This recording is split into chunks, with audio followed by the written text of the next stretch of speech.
হুদাইবিয়ার সঙ্গে মক্কা বিজয়ের যেই সম্পর্ক, শাপলা চত্বরের সাথে জুলাই বিপ্লবের সেই সম্পর্ক, জুলাই গণ অভ্যুত্থান বাংলাদেশের ইতিহাসের মোড় পরিবর্তন করা ঐতিহাসিক ঘটনা। জুলাই অভ্যুত্থানের মধ্য দিয়ে বাংলাদেশের ফ্যাসিবাদের পতন ঘটেছে। জুলাই অভ্যুত্থানের মধ্য দিয়ে বাংলাদেশের মানুষ নতুন করে দ্বিতীয়বার স্বাধীনতা অর্জন করেছে। বাংলাদেশের মানুষের কাছ থেকে ছিনিয়ে নেওয়া 53 বছরের স্বাধীনতার গৌরব বাংলার মানুষ জুলাই বিপ্লবের মধ্য দিয়ে ফিরিয়ে এনেছে। কিন্তু আমি বলতে চাই যে জুলাই বিপ্লব একটা বিপ্লব ছিল। জুলাই বিপ্লব ফ্যাসিবাদের পতন তৈরি করেছে। জুলাই বিপ্লব ফ্যাসিবাদকে বিতাড়িত করেছে বাংলার মাটি থেকে। তবে জুলাই বিপ্লবের ভিত তৈরি হয়েছিল 2013 সালের শাপলা চত্বরে নবী প্রেমিকদের শাহাদাতের রক্তের উপর ভিত্তি করে।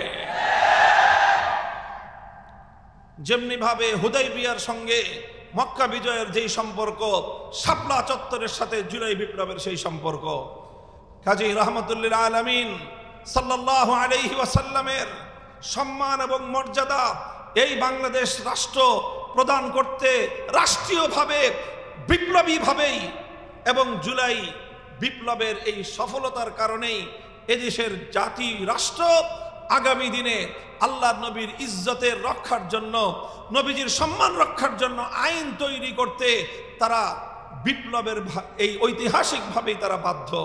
কারণ এই বিপ্লবের সূচনা হয়েছিল শাপলা চত্বরে ওই সকল বীর শহীদানদের রক্তের মধ্য দিয়ে, যারা আল্লাহর নবীর ইজ্জতের হেফাজতের জন্য শাপলা চত্বরে এসেছিল, যারা নবীর ইজ্জতের জন্য বুক পেতে দিয়েছিল জালিমের বুলেটের সামনে, জালিমের বুলেটের আঘাত যাদের বক্ষকে ঝাঁঝরা করে দিয়েছিল।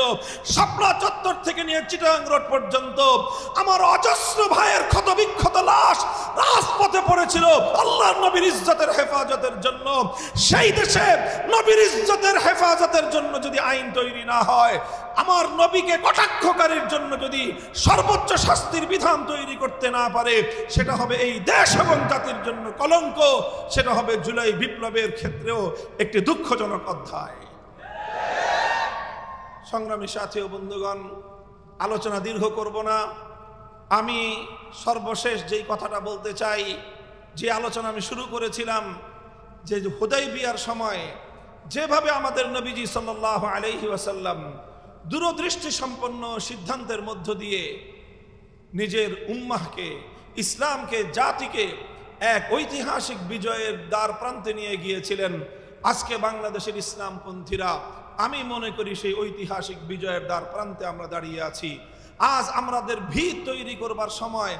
এখন যদি আমরা সঠিক সিদ্ধান্ত গ্রহণ করতে পারি, আগামী আরেকটা বিপ্লব হবে বাংলাদেশে। সেই বিপ্লব হবে ইসলামের বিপ্লব।